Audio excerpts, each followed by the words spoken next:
I think we're live on TikTok, we're live on Instagram, and we are taping a podcast called I'm All Over the Place. I'm All Over the Place. This is Greg Bryant. How you doing? I'm good. How's everybody today?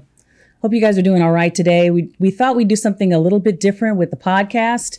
We are just going to go ahead and go live and tape the podcast and talk about Eric Monte. That's right. I want to talk about Eric Monte. We've been away for a few weeks now, traveling on the road, and just got back. Hi, Andrea. Dara did this superb, I'm not biased, am I? A superb recount of Eric Monte's story. And if you don't know him, he is actually the inventor, the originator of several Hollywood shows that first in the early 1970s lifted the Black experience to the public forum. I've been sitting on this story of Eric Monte for a while. I did a video, kind of an informal video on TikTok a little while back, and I was talking about older white people who are not racist. That's how the idea for this video came along. Because several people were making comments about, oh, well, we can't hold these people accountable. He's old. You know, every white person of that age was racist. And so I did a video response to that saying, hey, you know, Betty White, we don't know of any racism from her. Carol Burnett, Dick Van Dyke, people like that. Like, these are non-racist older white people. And I included Norman Lear in that list, unfortunately. And so someone commented under that video and said, hey, you know, there are accusations of Norman Lear having really wronged a Black creator. Wow. And he's been making accusations of that for a long time. So I had heard about it, but like I said in the video, just rumors, and hadn't really investigated. But that's what led me to really investigate and actually do the video on it. So thank you all, you know, for all of the positive feedback that you all have been giving, because it's been affirming. Yeah. And I'm just excited about the possibility of maybe some extra attention coming to Mr. Monte and possibly being able to do some fundraising for him. I have a fundraiser that is in my bio. If you all visit the link in my bio, either now or after this podcast, donate to that fundraiser, and we're going to try to bless Mr. Monte. I've been in contact with someone who sees Mr. Monte every day and says he's not doing great. And I won't give, I guess, out too many details beyond that. He's supposed to be putting me in contact with him, and we'll see what I'm authorized to share as far as his situation goes. And as you find details, you'll be sure to share it. Yeah. With everyone here. But let's tell the folks who may not have seen the video why Mr. Monte is deserving and in need of the people to get behind him, because historically the industry has not. Yeah. Someone says, how old is he now? I think he is 70. Can you turn my mic down just a little bit? Mm-hmm. I think he's 78. So he's almost 80 years old. Somebody says, what happened to this gentleman? I don't know quite what you mean, but Eric Monte he was a writer and producer of shows like Good Times. He was a creator of the characters George and Louise Jefferson. He did not work on the Jeffersons, but he created that show. He wrote one episode of All in the Family. So a bunch of Norman Lear stuff. And then What's Happening? The movie was based upon his life story, which actually originally was the movie Cooley High. In 1975. Most of us know the song Cooley High Harmony, or the album Cooley High Harmony from Boys to Men. It's so hard to say goodbye. That was in his movie, the movie about Eric Monte's life, which he wrote. And then they based the show What's Happening off of that. So all of these shows and movies and things in the 70s, a lot of the stuff was tied to Norman Lear, who's a really famous producer and creator developer, and who apparently did not give him his just credit for his involvement. And even Sanford and Son, just some suggestions around that, where you normally would get credit and you normally would get payment in Hollywood. So yeah, someone says intellectual property theft, essentially. Yeah, that's the accusation. And he's been making this accusation. A few people have said, well, why did it take so long? 40 years he wants to come out. It's like, no, this dude's been talking about this for years. He sued Norman Lear, and he actually won $1 million settlement. It's all Norman Lear would give him. and a 1% share of Good Times. So that's all he's ever really gotten for his work in developing all these shows and characters. That's really criminal, considered how, structurally Hollywood is set up to benefit people who come in on the beginning of certain things. But again, hearing the story at first, I didn't know what to believe. And as you revealed it, Dara, I was like, oh my goodness, this man has been wronged not once, not twice, but thrice. And the biggest offense was at the end. And skipping forward a little bit, he had the opportunity on ABC to produce What's Happening. Mm-hmm. And essentially the manager that he had, it's apparent that he conspired against Mr. Monte, along with other co-creators, to keep Mr. Monte out of the ownership, out of any kind of credit, out of any kind of financial all of the reward. People who produced What's Happening, they had all worked with Norman Lear in the past. All of them. And somehow, miraculously, they all conspired to avoid working with Eric Monte on a show that was about his actual life. And it was based on the movie that he wrote about his life. Somehow, all of these kind of Norman Lear associated producers all got together and created the show without him, after they had asked him for permission to use his story for the basis of a TV show. So it's a lot. Yeah. I mean, when you think about it. It really is. Yeah. So if you haven't seen that episode, I would recommend checking it out. And like I said, how do we blow up Norman Lear? I think more effective than I've seen several people leave comments on Norman Lear's stuff. I wouldn't even recommend doing that. No. I would say the best course of action is for us to reach out and bless Mr. Monte. I have a fundraiser set up in my bio. 100% of the profits will go to Mr. Monte. That's the best thing that we can do at this point, is just to let him know, hey, we see what you did. We see what your contributions are, and we remember you. Mm-hmm. He's getting fairly old and is not in the best of health at this point, and does not have anything that he should have in terms of financial compensation and stability. So that's my biggest desire. Right. Could you tell the people why Mr. Monte is important in the scheme of African-American images on television? What had happened up to, 1969, 1970, and why is his idea so revolutionary? Well, there wasn't really much Black representation up until then, and this is he miraculously was able to connect with Norman Lear in the early 70s, 71. And how many Black people were really on television in 1971. So Norman Lear was in the position to do a lot of good, and did do good for the Black community. A lot of people say he did as much harm as he did good in the types of, characters that he showed.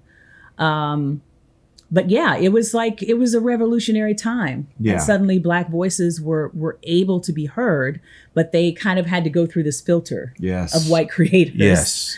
Yes. Like Norman Lear. And again, Norman Lear is a complicated story to tell, because it's Norman Lear was putting these Black voices out there. So you can't say he wasn't doing something, but what he was doing and how he was doing it, that's where a lot of the criticism has come in.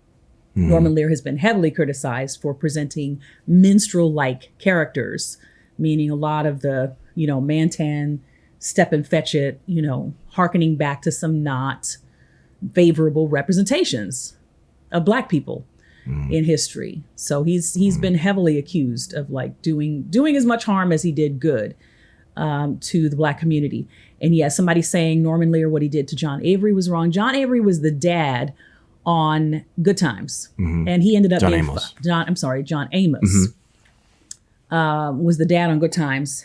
And he ended up being fired from the show a few years in, because he was in constant battles with Norman Lear and with the writers about how the characters were being presented, which Eric Monte fought against. I mean, between Esther Roll, who was the mom on Good Times, John Amos, who was the dad, Eric Monte, and I don't know if Mike Evans, the one who played Lionel on the Jeffersons, he was a writer on Good Times. I don't know how involved he was in those disputes, but it was constant. The JJ character and the dynamite and all of this stuff, just this hokey stuff. Black Health and Justice says He's 68. Black folks on television was non-existent. They had to look in the back of Jet magazine to see if a Negro would be on television. Yeah. I can only imagine, you know. Even in the 80s when we were growing up, Yeah. you know, it was like, oh, there's a black, you know, there's a black Yeah. family, there's a Yeah. black person. Mhm. But in the 68, oh my God, Yeah. you know, Yeah. you had Diane Carroll on Julia, maybe. You had The first Bill Cosby show on I Spy. Yeah. Mm-hmm. And what else? You know, Soul Train came along after a point. I don't remember what year. Yeah. What year Early was Soul Train? 70 or 71. Okay. Someone could correct me on that, but I know I'm in the ballpark there with Don Here Cornelius. y'all go with this Oprah stuff. Oh my goodness. I don't get it. But thank you. Oprah's one of my heroes, actually. Yeah. So, yeah, Michael Evans was the first Lionel, and he was replaced by Damon Evans. Yes. And I read a story today where he was actually fired by Norman Lear because he asked for more screen time. Right. Michael Evans, his Lionel character was introduced on All in the Family in the very first season before his parents, who were George and Louise Jefferson. So originally he was the character. You know, he contacted Eric Monte to give him a beefier role on All in the Family. He wanted like a breakout thing. He wanted the show, you know, the spinoff show to be Right. about him. Right. That's why he brought Eric Monte in. So then when Michael Evans, went to Norman Lear to talk to him about that, Norman Lear, like very unceremoniously, just went, "You're off Dismissed the show." him.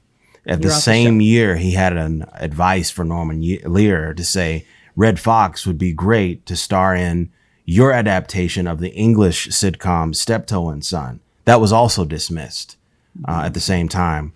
And subsequently, 2 years later, I think, 1 year later, Sanford and Son starring Red Fox, The Jeffersons starring Sherman Hemsley. It's a classic case of taking an idea and sidelining someone and not giving them, you know, proper compensation. You know, there was no mention of Eric Monte in any of this. They did reunion episodes of Good Times recently and All in the Family. Live like reunion Yeah. shows of some Norman Lear stuff and celebrated Norman Lear. It's this whole big fanfare. No mention of Eric Monte.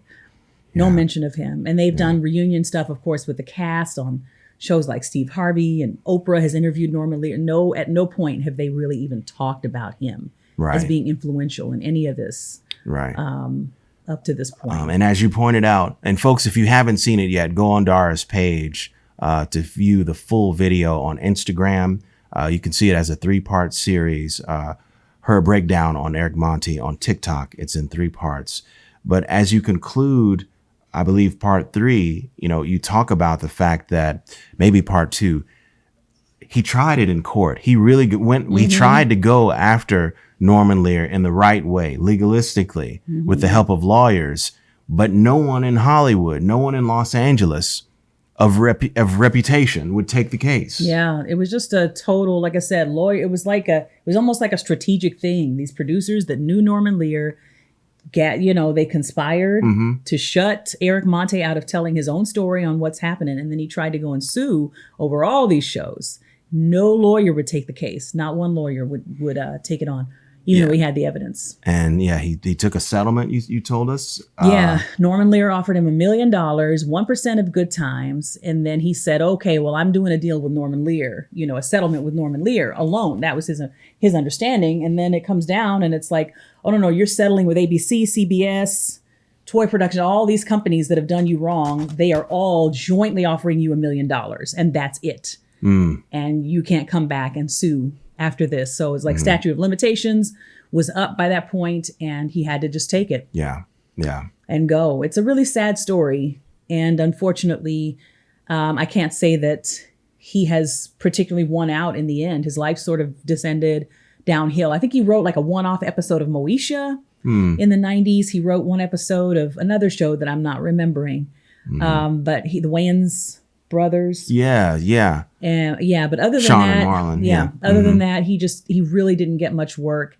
And the impression I get is that he's one of those people that folks used to say would get in his own way, and he was, sometimes had contentious relationships with people. But there's a lot of folks you could say the same thing about in Hollywood that are sitting pretty right now, driving luxury cars and living in mansions, and their children will never have to work a day in their life.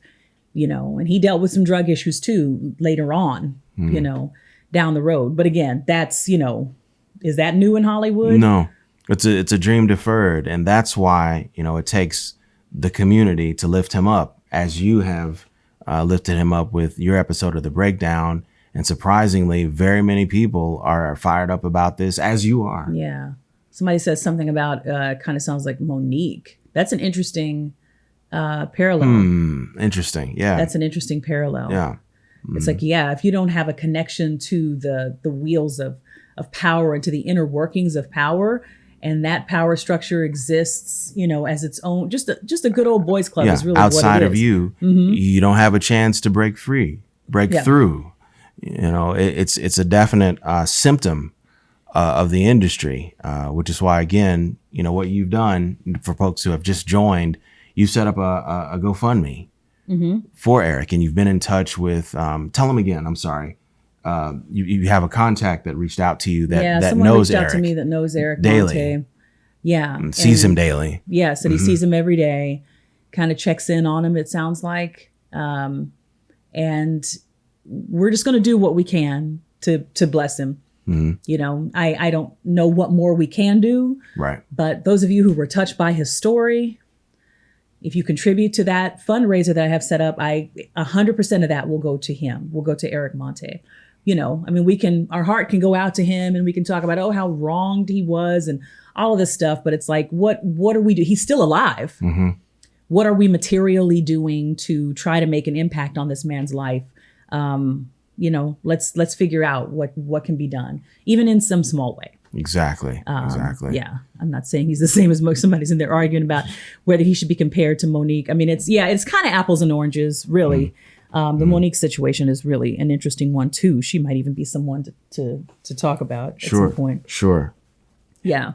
But a lot of people have said, like, why did he go back to Norman Lear? Why did he continue to work with him? You have to realize the way this developed. First of all, we're saying not a lot of options available to Black people who were involved in television or film at that time. So he's coming from the streets. He has no connections. He's like this, he's from Cabrini Green, the apartments that are represented in Good Times. That's where he's from. This is Chicago, a miracle. Illinois. It was a miracle he had an audience with Norman Lear at all. Hitchhiked to Los Angeles and became a playwright. Yeah. And was discovered by Mike, who worked on All in the Family. The Jeffersons' son reached out to Mr. Monte and said, "Hey, would you write a script for me? I need some more time on this show, and I know your work, in the community." It's amazing to see the fact that Mr. Monte was even given an audience. Yeah. In 1971, a Black writer. Yeah, it sounds like Norman Lear just kind of brought him on and was like, "Hey, we're just gonna mentor you. We're gonna have you in the room." And he wasn't officially working as a writer for All in the Family. He wasn't officially doing anything at that point. So he's just exchanging ideas and feeding Norman Lear, a lot of ideas that he had for different things. And so all of this happened in 1971. It wasn't that he was like, here's an idea for this, then Norman Lear screws him over. Now here's another idea for this, then Norman Lear screws him over. Didn't happen like that. He gave him the idea for Sanford and Son being Black in 1971. He gave him the idea for Good Times in 1971. He gave him the idea for George and Louise Jefferson in 1971. Right. These all happened at right around the same time. Then slowly but surely, Norman Lear starts to adopt some of his ideas and implement his projects. And then it just fleshes out to be this kind of like not, totally ethical situation slowly over time. Right. So it wasn't like he just kept being burned and kept doing the same thing again and again. Home Order says his ex-wife's dad is Mike Evans. And this is interesting that we're talking about this. I would love to have a conversation with someone about Mike Evans specifically. Unfortunately, he passed away, I think, in 2006. Okay. And you can correct me if I'm wrong, but I think it was 06. And someone said that he has, he had his own stories to tell about his relationship with Norman Lear. But I couldn't find a lot. I actually did a little hunting this morning, trying to understand more about Mike Evans' progression. And that's Lionel from Good Times. I'm sorry, Lionel from the Jeffersons and from All in the Family. Trying to understand more about Mike Evans' story, because Mike Evans is the reason that Eric Monte even had a job with Norman Lear to begin with. So I wanted to understand more about his story, but there just isn't a lot out there. Yeah. I'm sure he's done some interviews, and if I dug a little deeper, I could find out more about him. Right. But he's an interesting figure because he stayed with Norman Lear a lot longer, even though it sounds like, you know, Norman had this take it or leave it kind of attitude about, you know, particularly black men, I think. Yeah. You know, John Amos, Eric Monte, Norman Lear, all of them. Very interesting. And then you told me also in your research, Norman Lear based Archie Bunker, All in the Family, on his own father. Yeah. Very interesting. Very interesting. That actually shed a lot of light for me on a lot of this crap. Because I put up a video on TikTok. If you follow me on TikTok, there's a video right before I posted the Eric Monte breakdown. Yeah.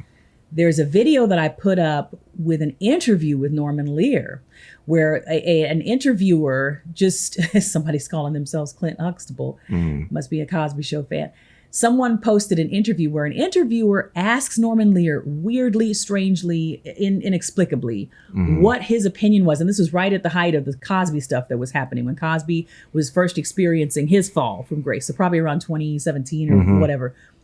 And the interviewer asks Cosby, oh, well, what do you think about the interviewer asks Norman Lear, what do you think about the type of entertainment that Cosby did? What do you think about how he presented black people versus how you presented black people? So just a jackass question as far as I'm concerned. But Norman Lear takes the bait and says, well, you know, I don't want to kick a man when he's down, wink, wink. But I always liked the moving on up way that we presented African Americans. I like the moving on up African Americans. You know, I liked Sherman Hemsley, whose name he mispronounced. I'll let him off the hook for that. And he was such a great clown. And of course, the word clown just struck a lot of people the wrong way, which I understand. Comedians are sometimes referred to as clowns, comedic actors, whatever. We'll even excuse the clown, okay? But for him to say that he felt like Cosby, what did he use? The word he used. He said Cosby pontificates. This is Norman Lear speaking. Oh, thank you for reminding me that. Norman Lear speaking. Yes. Cosby, he did a lot of pontificating. It was a great show. You know, it was a wonderful show, but our show was wonderful plus. Yeah. Basically saying that he did a better job of telling the black experience or presenting black people than a black man who had his own show. That's a very liberal assumption to put forward and to put out there. And both shows, we know the success of them, but we cannot underestimate the success of Good Times and the Cosby Show. I would argue there would be no Barack Obama without the character of Heathcliff Huxtable. Interesting. He made strides in a way that made America comfortable with professional African-American black people. Interesting. That's an interesting assertion. Someone says the live is lagging on TikTok. Sorry about that. I'm not really sure what to do about it. Join us on Instagram. Yeah, we're live on Instagram too. If you want to join us. What's the handle? Dara Tucker B on Instagram. Dara Tucker B on Instagram. Yeah, I always find it an interesting thought to, you know, I'll pose this question to you all. What do you feel the likelihood would be that the Cosby Show would have existed without Norman Lear's shows? Meaning Good Times, Jeffersons, Sanford and Son. What's the likelihood that the Cosby Show could have happened without Norman Lear? I love that. I'd love to hear them weigh in on that. Yeah. Yeah. That's a very good question, because you cannot dispute the fact. I guess I'm weighing in already. Yeah. But you can't dispute the fact that Good Times, What's Happening, All in the Family, the Jeffersons set a bedrock that we had never seen for so-called African-American characters on television. And the Cosby Show had to be able to react and build on something. And that's a great point. Maybe the Lear shows were the bedrock for that. Yeah. The Cosby Show was kind of a reaction to, or a reaction against the Norman Lear formula, you know, and that sort of working class. And, it was very 70s. Everybody was constantly yelling on television in the 70s and throwing around insults. That was kind of Norman Lear's brand. But the Cosby Show just presented, some would say, which is basically what Norman Lear was saying, it was an overcorrection of what he did. And I remember thinking the Jeffersons is a bridge. That's a good point. The Jeffersons being a bridge between Good Times and the Cosby Show. So you've got the working class families in Good Times. Then you've got the Jeffersons who were moving on up and were a working class family who have now relocated to a deluxe apartment in the sky.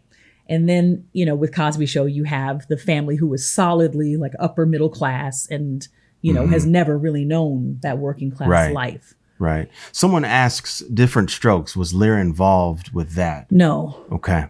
No, that was Cosby's production. Somebody says I'm late. What's the convo? We're talking about Eric Monte, who I just did a video on, a breakdown on, who was the co-creator of Good Times. He created a lot of Norman Lear shows and wrote for, some Norman Lear shows, but was never really properly acknowledged or compensated for it. So just to remind everyone, there is a link in my bio that is a fundraiser for Eric Monte. If you want to do something good for Eric Monte, then you can visit the link in my bio, and 100% of that, I'm in contact with someone who knows him. He's living in Southern California and is not in great shape. That's all I know. He's not in great shape and has just contributed so much to the culture. And, I think deserves so much more than what he ever got, regardless of any faults that he might have had. Confusing Different Strokes in Different World. Oh, somebody's having conversations about I used to love Different Strokes, by the way. You said, we misspoke there. You were asking about Different Strokes. Someone asked, was Different Strokes a Norman Lear? No, it was Different not. Strokes. That makes more sense. That question makes more sense. It was not. No, it was not. I am so sorry. Thank you for pointing that out, whoever that was. Different Strokes. No, that was not Norman Lear. I don't know who was behind Different Strokes. It says the Jeffersons was an answer to All in the Family. Yes, it was.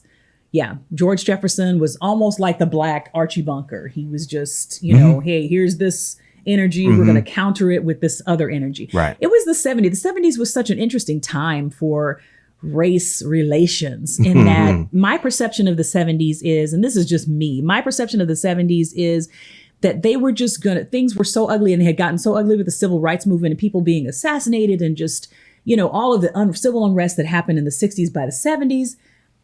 It was like, let's just duke it out. Let's just talk about, let's just air it all out. Let's just get the ugly out. And I think that was Norman Lear's philosophy. Let's just get the ugly out. And I get what he was trying to do with the Archie Bunker character. And it resonated with a lot of people. We didn't grow up with that show. I didn't grow up with that show. And I never liked it. I never liked that as social commentary or satire. I understand what Archie Bunker was supposed to be. It was not, hey, let's celebrate this racist or this bigot, but let's laugh at the bigot. I get it. It maybe was just for the times, wasn't for my times. I hear you. Because I have never liked that character at all. Yeah, I have to say, and not to get too far on a tangent, I appreciated Carol O'Connor for embodying that character, and then later on going on to In the Heat of the Night. I felt like he did use his platform as an actor to further the conversation around race and social justice. So he's someone that I would tip my hat to personally. But I agree, glorifying the Archie Bunker situation, and laughing too much and seeing the humor versus the seriousness is a dangerous place to be in if you're not aware, which many people were made aware, but at first it was kind of hard to see when the show was first taken off. Yeah, so someone says Lear provoked thought with some of the views that people had. And absolutely, I was just watching an episode of Archie Bunker yesterday, one of the early ones from the first season. And it's like they were using racial slurs. I mean, that show was like, it was hardcore. Yeah, it's powder keg. And they didn't want to let the Jeffersons move in their neighborhood. That's the episode I watched. The first one where George and Louise Jefferson come to Archie Bunker's neighborhood. And it was, I'm clutching my pearls in 2022 But Wow. it was, it was where people were, I guess, at that time. They just needed to air it out. They needed to get it out of their systems and just have all of the things said and start to see each other as people. I guess that was the idea. Yeah, maybe. So, people who grew up with that show, with those shows, like the Jeffersons and All in the Family. I love the Jeffersons, but people who grew up with those shows, Good Times and stuff, they understand, they get it because they lived through it. Yep. They were there, Yep. black Sure and did. white, Sure and did. everything in between, everyone in between. Yeah. Someone says Carol O'Connor is unsung when it comes to activism. Thank you for pointing that out. Yeah. I agree. Yeah. I agree. Yeah, the daughter and the boyfriend. Yeah, Mike and Meathead, and I don't remember what the daughter's name was. Yeah. Sally Struthers. But we were saying that thank you, Disco Zombie. We were saying that Archie Bunker was kind of an archetype of Norman Lear's father. That really was a representation of his father. He said very plainly, yeah, my dad was a bigot. He was a racist, but he was a lot of other things too. And we loved him because of everything that he was. But then he also had this side to him where he was completely bigoted. Yeah. What do you do if that's your father? Yeah. That's a hard line to toe. And someone says they always thought that Archie Bunker was obnoxious and the character was meant to embarrass people who were similar in ideals and beliefs. Yeah, I would agree with that. It was definitely meant to lampoon and evolve a conversation forward. The way that it was done, you could argue pro or con, I think, about its effectiveness. But again, I give a lot of credence to Carol O'Connor, who pulled off that character, as well as later on the chief in The Heat of the Night. Yeah, someone says two things can be true at one time, and it's absolutely true. Like I said, if that's your dad, if that's your family member, and they just are a racist mofo, that's not all. Obviously, that's not all they are. They're a lot of things to you, and that was what Norman Lear was attempting to portray with Archie Bunker. Yeah. So I get it. I get it why a certain demographic or group of people would need that character. I almost feel like, Norman Lear says that Trump is essentially Archie Bunker. Amazing. And I just wonder what a show like that would do on television today. That just portrayed the ugliness of what we're seeing and hearing. Well, and just there put was it out one, there. and it was in a news context. Stephen Colbert, before he hosted the late night show, he did that. He personified something that he was against and that many people are, with extreme ignorance regarding conservatism. He did that for years. And again, you have to ask, how did he evolve the conversation? Well, a lot of people who believed as he believed didn't think it was a joke, and they were the butt of pranks often. And those of us who are more on the left or left leaning, got our kicks and our Jones off of watching him embody this particular thing. I don't know how much that evolves the conversation historically or in society, but it's worth a shot. 615, I think it's Studio 615, said that Trump, and that was the point I keep trying to get myself to make, and I keep getting distracted, that Norman Lear was Archie Bunker's son.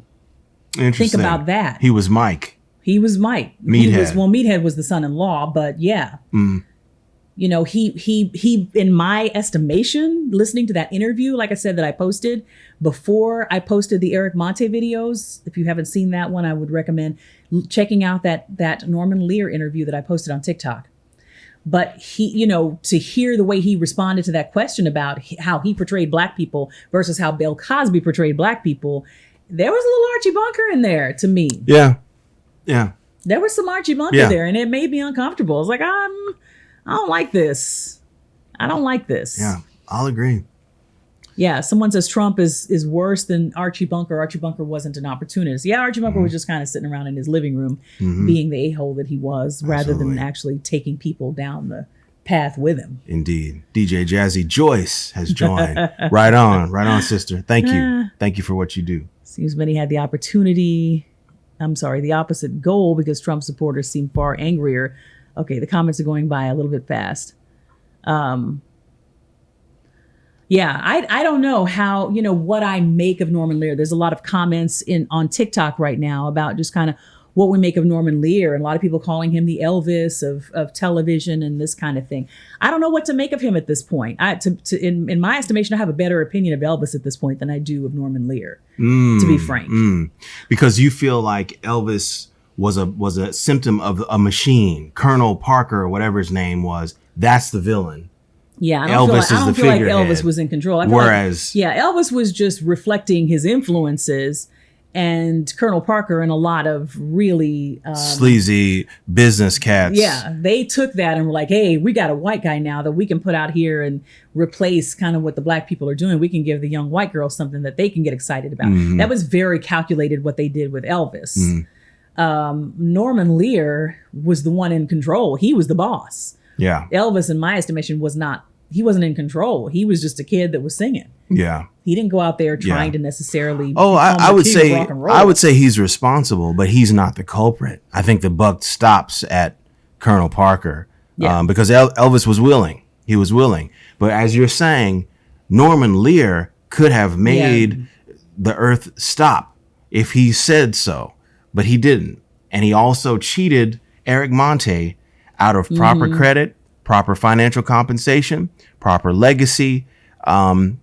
Very crooked, if I have to say it. Just not. It's just so good business. It's horrible. So disappointing. Scoop 615 says Elvis never gave credit when he could. I would encourage you to read. I did a 3-part series on Elvis. And if you can find that, I would encourage you to do that. And then read a 1957 Jet article where they ask Elvis specifically about this whole king of rock and roll thing. He's like, I'm not the king of rock and roll. Fats Domino does rock and roll better than I ever could. Elvis did give credit to the degree that he ever spoke to the press about this issue. But the thing with Elvis was that he rarely did interviews after that. Right around 1958, he stopped talking to the press at all. So he didn't give credit because he didn't say anything to anyone about anything, period. He just didn't talk. Yeah. And so that's why you don't hear a lot of, you don't see him going on award shows or doing performances and bringing black artists out the way that the Beatles and the Stones did. And no, he didn't have that kind of interactive career with the public. That's true, friend. Fats Domino and Little Richard and Chuck Berry. Yeah. Elvis just was of a different era and of a different time. And I have the feeling if Elvis had been able to speak I have a feeling, first of all, that Colonel Tom Parker was the one that told him, stop talking. Don't say anything else to anybody ever again. If he had had the opportunity to interact with the public more around a lot of things that, we may have had a different impression of him. Let's not even talk about his treatment of women. That's a whole other issue. So I'm certainly not, flying the banner for Elvis. But in terms of that, I feel like with the few opportunities that he had to speak about what he did, he actually did give a shout out to his predecessors and shunned the title of being the king of rock and roll. Colonel Tom Parker was one of the biggest sleazebags in the music industry. Piece of dirt. So let's not forget that. Yeah, awful. Yeah. Awful human being. Which is a different situation than Norman Lear. Norman Lear was the boss. He was in control. And he was the one that was actively, unfortunately, exploiting Black actors, Black creators. And he may not have even seen it that way. Obviously, he didn't see himself that way. Norman Lear didn't see himself as being exploitative. But it's, it is 2022 and we do get to, put this through the 2022 filter because all of our heroes have to go through the process of like, hey, that's a good point. What sort of sense do we make of what has happened, throughout history? We're not necessarily saying that any of his shows ought to be judged by 2022 standards, but you know what? Norman Lear's always been a progressive. Yeah. Yeah. A lot of people under that interview that I posted of Norman Lear particularly were like, oh, well, the guy's 100 years old. He's 99 years old. And, why hold him to this standard? And, he's a little behind the times. Norman Lear is he's with it. He is not senile. He's not in anybody's rocking chair. He's a very forward thinking man and has always been. But this issue right here, it's a problem area. It's not about age. It's not about age. He had a problem back then and he clearly has a problem now because he's never really addressed it. Absolutely. That's the issue. Absolutely. 100%. He was forever. He's sharp as he ever was. Someone says, yes, it's time now. The paradigm must shift. Start giving people credit. Yeah, things are different, even in terms of intellectual property. Things are different now. The saddest part, I think, was just when Eric Monte did try to sue Norman Lear and Bud Yorkin, Ornstein, Turtletaub, all of these guys that were all producers for Norman Lear. Those guys were all responsible for screwing him over with the What's Happening deal. And when he tried to sue, the idea that everyone shut him out, he was not able to get a lawyer to get past any of that, to take the case, or get his own agent to advocate for him. Yeah, his agent was the set one him that up. double-crossed him. Woo, goodness. Oh, man. Bernie Weinstein. I could not find a single picture of him. Some of you noticed that little card that I put up that said "Secretive Mofo" under Bernie Weinstein. He's one of those guys that just never let himself be photographed publicly. It was crazy. I'm like, did this dude exist? It's like, yeah, he did. Wow. And he was an agent for, a lot of folks. But you cannot find any kind of information on Bud Weintraub. Yeah. Weintraub. Wow. Yeah.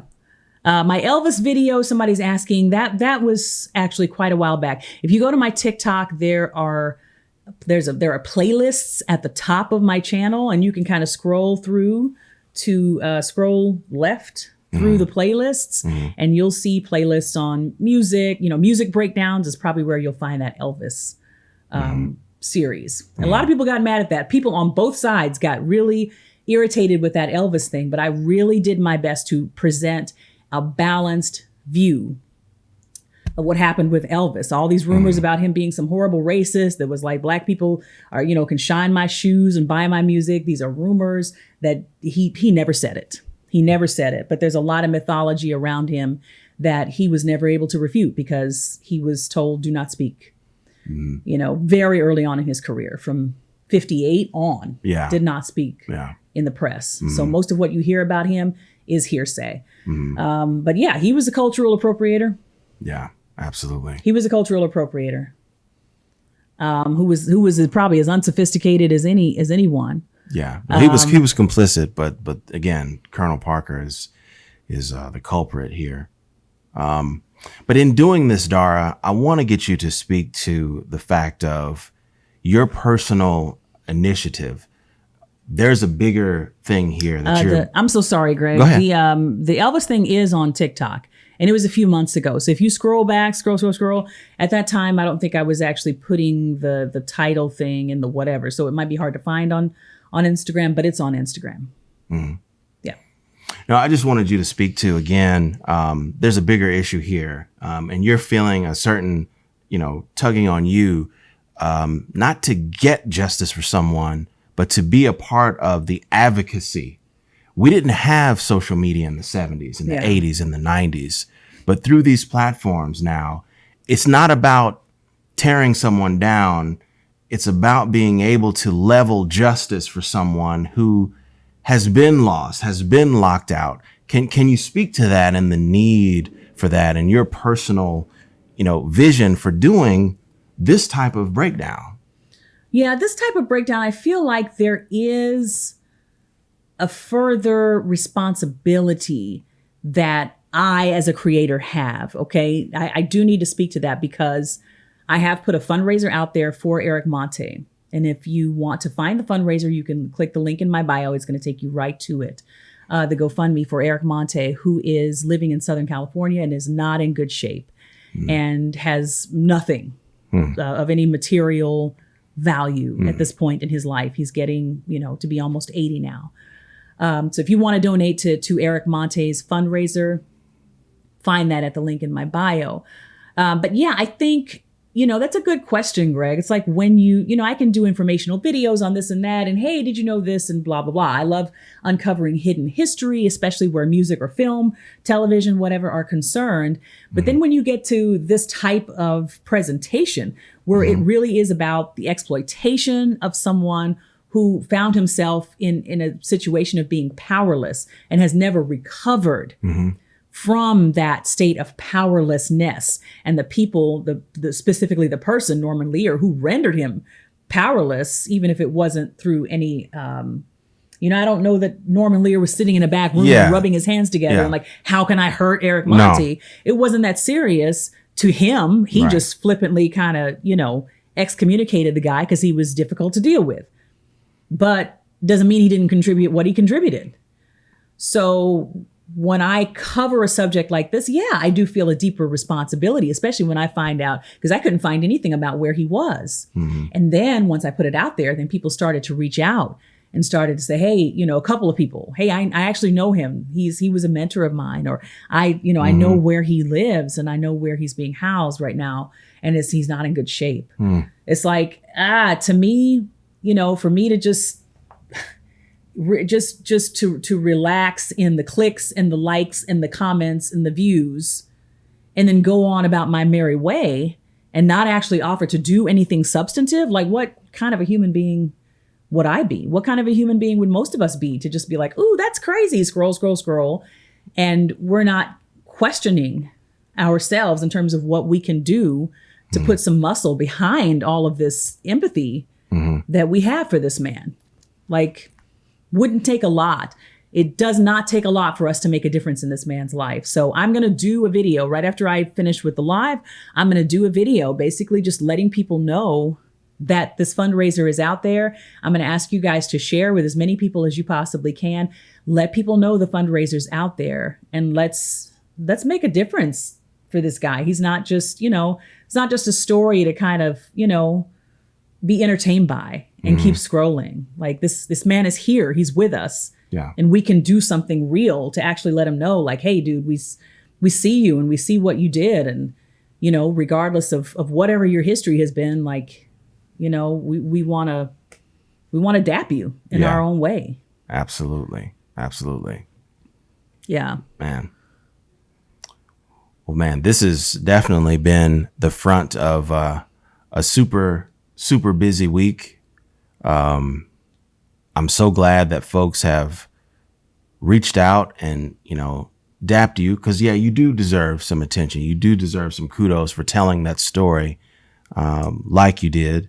Well, this one's one, like I said, that has been on my heart to do for a long time, because I feel like it righted a wrong that I committed. People like to accuse you of a lot of things when you put out content, and you didn't, this isn't right, and you shouldn't have done that, and blah, blah, blah. I'll come back at him and I'll argue, or I'll block him, I'll delete him, whatever. But when that person came along and said, hey, I wouldn't necessarily be praising Norman Lear for being like a non-racist, because there is this story that's out there of this Black creator that he apparently screwed over. That was a wrong that I had to right, because I put something out there that was incorrect. And so, it's a full circle moment for me. So I'm glad to be putting something impactful and informational out there that's actually going to possibly do somebody some good. Yeah. Yeah. Possibly. Right on.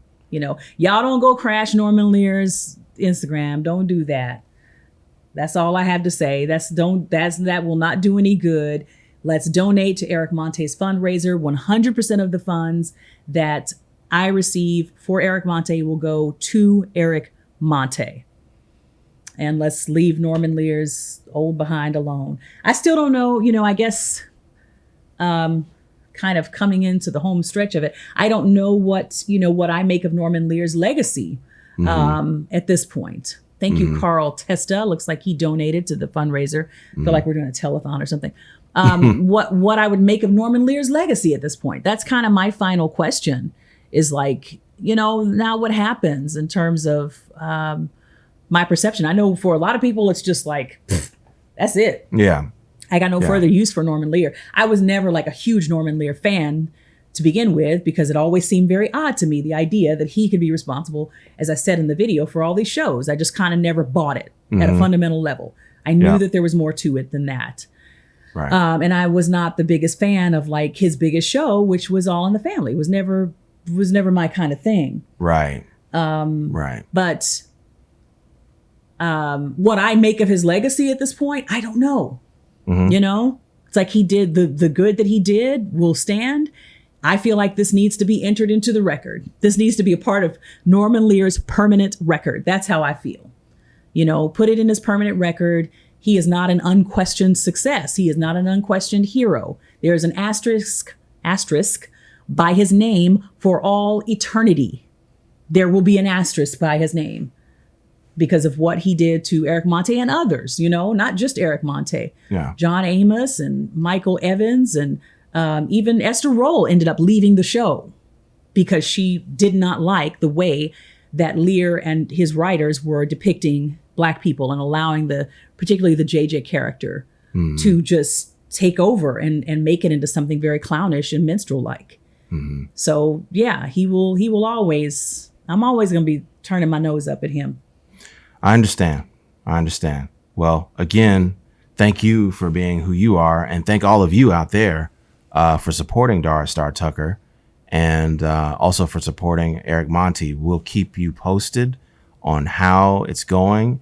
And when you all see the video come through where I announce the fundraiser, please just share with everyone that you know and contribute to the fundraiser if you can. And just thank you guys so much for watching. Stay tuned to my socials. I've got a performance coming up at the in upstate New York. So if you are in upstate New York, yes, I will be performing this weekend on Sunday. It's coming. Look for me. We will be announcing that today. Later today.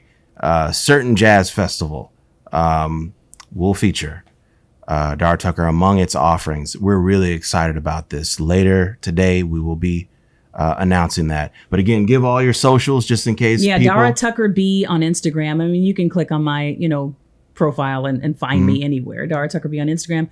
Dara Star Tucker on TikTok. Absolutely. So, and y'all follow my YouTube. I have a YouTube channel too, and I'm trying to grow that a lot more because they actually do pay. So. Go to my YouTube. Follow me there as well. Absolutely. Good deal. Music announcement coming later today. Check the page. All right. Check the page. I'm All Over the Place Absolutely. Podcast. We will have this whole discussion on the I'm All Over the Place podcast later today. So thank you guys for joining me. Thank you for the great discussions. You'll be in New York. Somebody says, I'm in the New York area, so I do play here from time to time. We're playing upstate New York, and we're going to announce that gig a little bit later today. More videos about 80s culture. I definitely will, because that's my jam right there. That's what I do. So we've got a video. I've got a video coming out about, it's another kind of Sesame Street connected video about Matt Robinson, who created the Roosevelt Franklin character. Right. So I'm going to do a video on him. And lastly, if you do have a few bucks extra a month and want to support this lady, Dara Star Tucker.